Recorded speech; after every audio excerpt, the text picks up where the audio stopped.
What we're going to think about in this video is elasticity of demand. Elasticity of demand. And what this is a measure of how does the quantity demanded change given a change in price, or how does a change in price impact the quantity demanded. So change in price, change in price, change in price, change in price, impact quantity. I want to be careful here. Quantity demanded. When you talk about demand, you're talking about the whole curve. Quantity demanded is a specific quantity. Quantity demanded. Quantity demanded. And the way that we as economists, I'm not really an economist, but since we're doing economics, we can pretend to be economists. The way that economists measure this is they measure it as a percent change in quantity over the percent change in price. And the reason why they do this, as opposed to just say change in quantity over change in price, is because if you did change in quantity over change in price, you would have a number that's specific to the units you're using. So it would depend on whether you're doing quantity in terms of per hour or per week or per year. And so you would have different numbers based on the time frame or the units that you might use. But when you use a percentage, it is a unitless number, because a percentage, you're taking a change in some quantity divided by that quantity. So the units themselves actually cancel out. And the reason why it's called elasticity, this might make some sense to you, or the reason why I like to think it's called elasticity is I imagine something that's elastic, like an elastic band or a rubber band.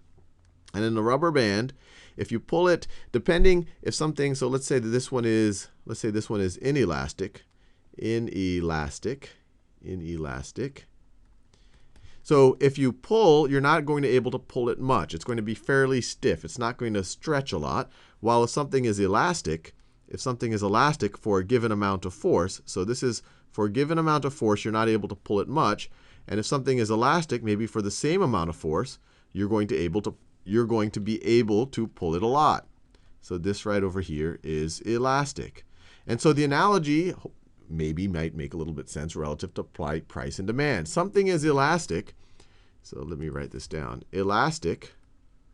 So let me write very elastic. Very elastic if a given change in price, given price change, you have, and especially we'll talk about percentages in a little bit, but a given change in price, you have a large change in demand, so large percentage change. And let me just speak in terms of percentage. Given a percentage change in P, you end up having a large percentage change in Q. That would be very elastic. So you can imagine the P is like the force, and the Q, the quantity demanded, is how far the thing can get stretched apart. And that's why we would call this very elastic, just like a very elastic rubber band. And if something is very inelastic, if given a percent change in P, you have a small percent change in Q. So just like a rubber band, for a given amount of force, if you're not able to pull it much at all, then it's inelastic. If you're able to pull it a lot, it's elastic. Same thing with price and quantity. For a given change in price, if the quantity demanded, if the percent quantity demanded changes a lot, very elastic. If it doesn't change a lot, very inelastic.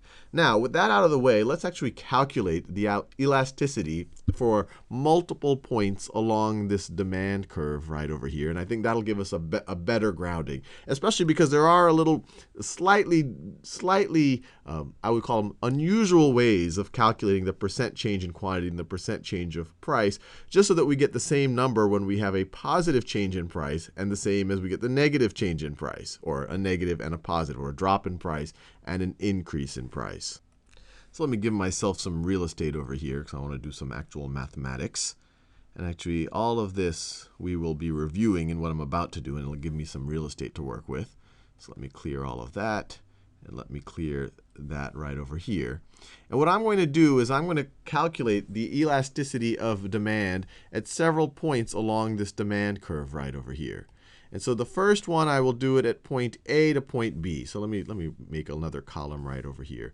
Elasticity of demand. And actually, we're going to have one column that's elasticity of demand. So it's a big E with a little subscript d. And the other one, I'll just take its absolute value. Because depending on, sometimes people like to just think of the number, which will tend to be a negative number. And sometimes people like to look at the absolute value of it. So we'll look at both and see what it actually means.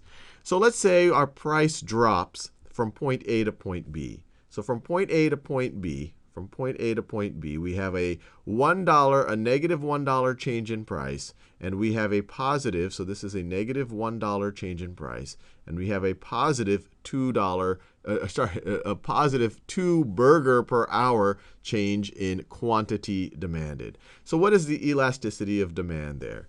So let's write it over here. I'll do it in A's color. So the elasticity of demand, remember, it's the percent change in quantity. So percent change in quality, rewrite it as percent change in quantity over percent change in price. And so we have, what's our percent change in quantity? So it's going to be the change in quantity over some base quantity. So our change in quantity is 2. So it's going to be equal to 2 over. Now, in traditional terms, and this is what I want to kind of clarify, is a little bit unusual in how we do it, but we do it so that we get the same elasticity of demand, whether we go from A to B or B to A, or essentially we get the same elasticity of demand along this whole part of the curve. Instead of just dividing the change in quantity divided by our starting point, what I want to do is I'm going to divide the change in quantity divided by the average of our starting and our ending points. So that's going to be 2 over, and I'll actually do the math explicitly. Actually, no, let's just think about it. What's the average between 2 and 4? Well, the average is just going to be 3. That's the average of 2 and 4. I could write, let me write it down just so it's clear. This right over here, that right over here is 2 plus 4 over 2. That's how you get 3. That's how you calculate the average. All right. So that is our proportionate change, and then you want to multiply by 100 times 100 to actually get a percentage. And then what is our change in price? Well, we're going to do the same thing, the percent change in price. Our change in price is -1. It is -1 over, and once again, we don't just do -1 divided by 9. We do it over the average of 8 and 9. And the average of 8 and 9 is 8.5.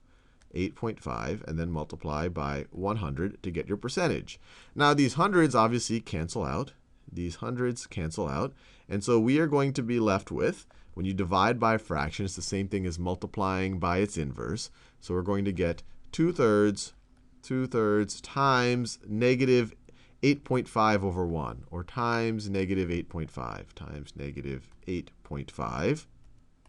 Get out our calculator, and it is, so I'll multiply 2 times negative 8.5, and then divided by 3, which gives us negative 5.6667. It's really negative 5 2/3.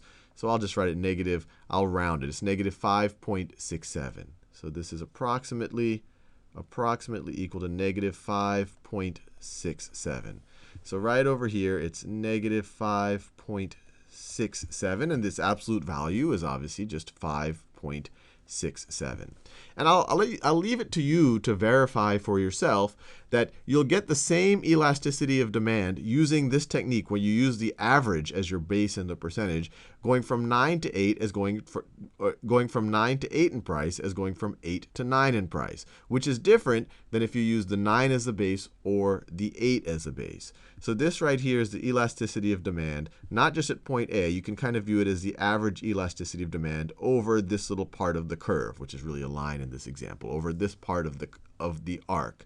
So we'll write that part right over here. I'll write the absolute value. The absolute value of our elasticity of demand is 5.67. Now let's do the other two sections right over here. So let's think about what happens. Let's think about what happens when we go from C to D.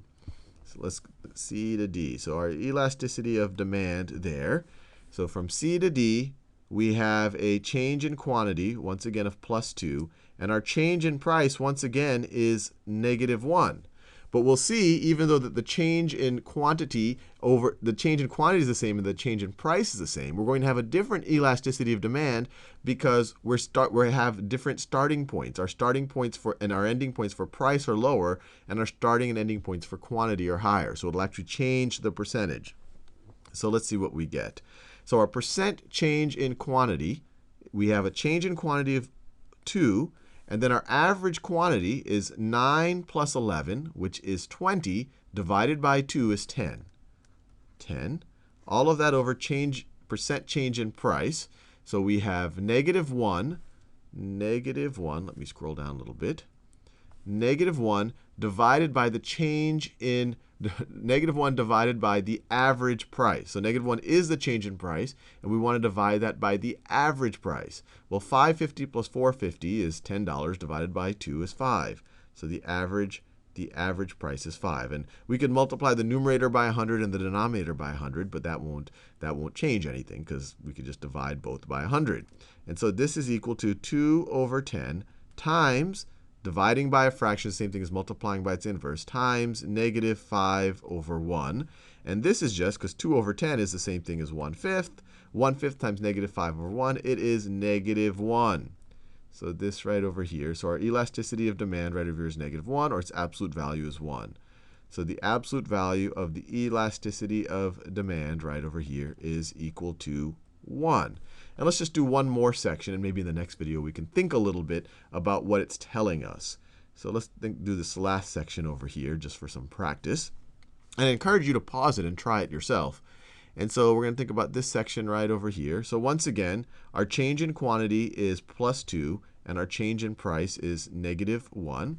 And our elasticity of demand, change in quantity, 2 over average quantity, which is 17. Change in price is -1 over average price. 1 plus 2 divided by 2 is $1.50, or $1.50 is right in between these two. Divided by $1.50. We don't have to multiply the numerator and the denominator by 100 because those just cancel out. So we get 2 over 17 times we could just write this as -$1.50 over 1. And this is equal to, getting our calculator back out. So this is equal to, I'll just write, well, it's really just going to be -3 over 17, right? 2 times -50, 150 is -3 over 17. So -3 divided by 17 is equal to -0.1, I'll just say -0.18. So here it is -0.18, and its absolute value is 0.18. So the elasticity of demand over here is 0.18. And I'll leave you there, and in the next video, we'll think about these results a little bit.